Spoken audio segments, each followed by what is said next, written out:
மைவி த்ரெட்ஸில் இன்றைக்கான தகவல்.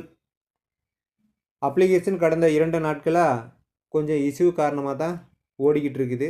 அப்பப்போ ஓப்பன் ஆகுது, சில டைமில் ஓப்பன் ஆகிறதில்ல, சில டைமில் ப்ளீஸ் ட்ரை அகன் அப்படின்னு வருது, சில டைமில் அமௌண்ட் அடிச்சிட்டு இருக்கும்போதே அமௌண்ட்டு ரீச்டு அப்படின்னு வருது. அந்த மாதிரி வரும்போது நீங்கள் சேவ் மை ஏர்னிங்ஸ் கொடுத்துட்டு ஒரு டைமை லாக் அவுட் பண்ணிவிட்டு மறுபடியும் லாகின் பண்ணுங்கள், ஓப்பன் ஆகுது. நான் அந்த முறையை ஃபாலோ பண்ணி தான் கடந்த 2 நாட்களாக அடிச்சுக்கிட்டு இருக்கேன். எல்லாத்துக்கும் ஒரு இக்கட்டான சூழல் தான். நேற்றே நான் சொன்ன மாதிரி பணம் வரல அப்படின்றது ஒரு பக்கம் இஷ்யூ, அப்ளிகேஷனில் சின்ன சின்ன இஷ்யூ, இதற்கிடையில் நம்முடைய மனசை வருத்தப்படுற மாதிரியான சில செயல்கள் எல்லாம் நமக்கு வந்துக்கிட்டு இருக்குது. ஸோ அதை பற்றியெல்லாம் யாரும் கவலைப்படாதீங்க, நல்லதே நடக்கும். அடுத்ததாக பார்த்தீங்கன்னா எம்டி அவர்களினுடைய இஓடபிள்யூ விசாரணை இன்று மாலையோட முடிவெடுது அப்படின்ற மாதிரி சொல்லியிருக்கிறாங்க. ஸோ இன்றைக்கி கோர்ட்டில் போய் அவரை ப்ரொடியூஸ் பண்ண போகிறாங்க. நாளைக்கு அவர்களுடைய வாய்தா வரப்போகுது. ஸோ இது வரைக்கும் இந்த 5ஆம் தேதியிலிருந்து இன்றைக்கு வரைக்கும் எம்டி அவர்களிடம் என்னென்னலாம் விசாரணை செஞ்சாங்களோ அத்தனை ஆவணங்களையும் கோர்ட்டில் சப்மிட் பண்ண போகிறாங்க.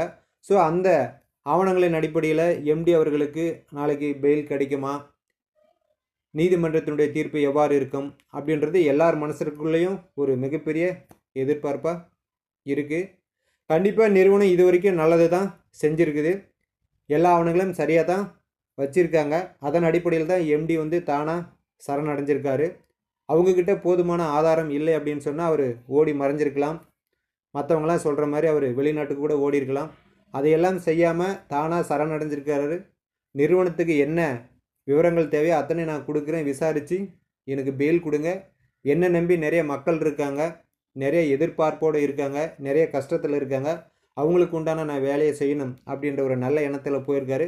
கண்டிப்பாக அவருடைய எண்ணம் நல்லதாக இருக்கும் பட்சத்தில் வெளியில் நமக்கு உண்டான பயன்கள் கொடுப்பது பற்றிய விவரங்களை கட்டாயம் சொல்லுவார். அதே மாதிரி நம்ம யாரும் மைவி த்ரெட்ஸில் ஏமாற்றவும் படலை, மைவி த்ரெட்ஸ் நம்மளை ஏமாற்றவும் கிடையாது.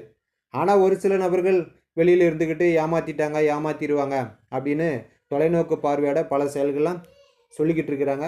நாம் ஒவ்வொருவரும் மைவி த்ரெட்ஸில் நிறுவனத்தின் மீது நம்பிக்கை கொண்டு, எம்டி மீது நம்பிக்கை கொண்டு, அந்த செயல் திட்டங்கள் நம்மளுக்கு பயனுள்ள வகையில் இருக்கும் அப்படின்னு நம்பிக்கை கொண்டு தான் ஜாயின் பண்ணியிருக்கிறோம். எல்லாருமே பெனிஃபிட் வாங்கிட்டு இருக்கிறோம். மார்ச் மாதம் பேமெண்ட்டு ஸ்டாப் பண்ணுற வரைக்கும் எல்லாருமே வாங்கிட்டு இருக்கோம். ஸ்டாப் பண்ணதுக்கப்புறம் இது வரைக்கும் யாருக்கும் பேமெண்ட் வரல. அதுதான் நிறைய உறுப்பினர்களுக்கு வருத்தமான செயலும் கூட.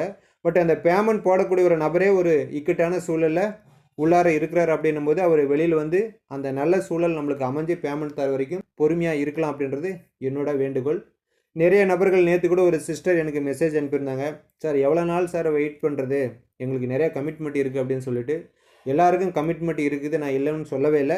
பட் அந்த கமிட்மெண்ட்டை சரி செய்யக்கூடிய நபர் அவர் தான். ஸோ அவர் வெளியில் வரட்டும். வெளியில் நமக்கு பேமெண்ட்டை எப்படி ஒரே டைமில் கொடுக்குறாங்களா, இந்த 4 மாத பேமெண்ட்டை இல்லை பிட்டு பிட்டாக கொடுக்குறாங்களா, இல்லை தவணை முறையில் கொடுக்குறாங்களா, அடுத்து அவர் அறிவிக்கக்கூடிய அப்டேட் என்ன அப்படின்றது எல்லாம் அவர் தான் சொல்லணும். மற்றவங்க சொல்கிறதுங்க எல்லாமே நம்ம காதில் கேட்டுக்கலாமே தவிர அதெல்லாம் நடைமுறைக்கு வருமான கட்டாயம் கிடையாது. நம்ம இந்த மாதிரியான இக்கட்டான சூழல் இருக்கும்போது நம்ம பிரச்சனையை நாமளே பார்த்துக்கலாம் அப்படின்னா கூட சில நபர்கள் வாலண்டரியாக நம்ம பிரச்சனைக்குள்ளார் சில வேலைகளெல்லாம் செஞ்சுக்கிட்டு இருக்காங்க. வில்லேஜில் ஒரு கதை சொல்லுவாங்க, பந்தியில் வேணாம் அப்படின்னு சொன்னாலையும் ஓட்டை இலையை கொண்டுக்கிட்டு உட்காடுறாங்க அப்படின்னு சொல்லிட்டு. அந்த மாதிரியான சில நபர்கள் சில காரியங்கள் செய்கிறாங்க. ஆண்டவன் ஒருத்தர் இருக்கிறாரு, கண்டிப்பாக அதுக்குண்டான செயல் என்னவோ அதை கட்டாயம் அவர் செய்வார். அதே மாதிரி இந்த பேமெண்ட்டு வரும் அப்படின்னு நிறைய நபர்கள் சொல்கிறதையும் நீங்கள் நம்ப வேண்டாம். பேமெண்ட்டு வராது அப்படின்னு சொல்கிறதையும் நீங்கள் யாரும் நம்பவே வேண்டாம். நமக்கு பேமெண்ட்டுக்கு உண்டான விஷயங்களை சொல்லக்கூடிய ஒரே நபர் எம்டி தான்.